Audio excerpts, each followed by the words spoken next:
Il y a un an, le 29 octobre 2020, la ville de Nice et sa basilique Notre-Dame de l'Assomption subissaient un attentat faisant 3 victimes, Vincent, Nadine et Simone.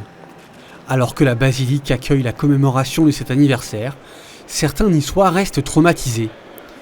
Aurélie est une paroissienne du cœur de Nice depuis plus de 25 ans.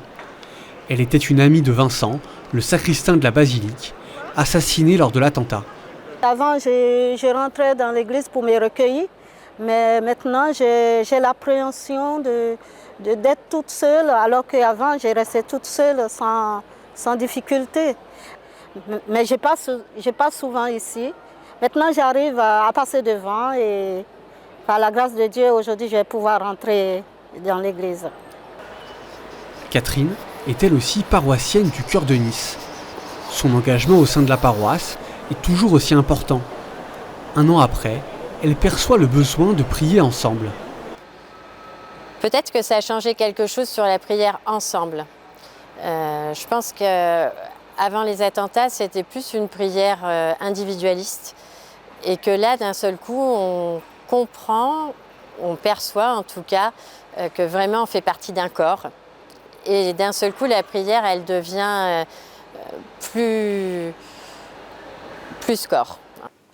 Après le drame qui a marqué ce lieu, des efforts particuliers ont été faits pour encourager les paroissiens à y revenir. On ne peut pas changer tout le lieu, mais le rendre plus accueillant. On a voulu remettre de la lumière, donc on a beaucoup plus éclairé la basilique qu'avant, aussi pour rassurer les gens. On a un peu changé la disposition de certaines choses, on a valorisé un petit peu certains hôtels, on a essayé de, physiquement, concrètement, de rendre ici un lieu peut-être plus vivant, plus lumineux. À 17h30, plusieurs personnalités politiques arrivent pour assister à la cérémonie d'hommage, suivie de la messe de souvenir. Le ministre de l'Intérieur et le maire de Nice sont notamment présents. C'était il y a un an, en ces murs de la basilique Notre-Dame, lieu de paix et de prière, la vie a été bafouée. Dans le centre-ville, où se côtoient différentes cultures, l'attentat a suscité une vive émotion. Pour ce restaurateur qui travaille à quelques mètres de la basilique, le quartier a retrouvé sa sérénité.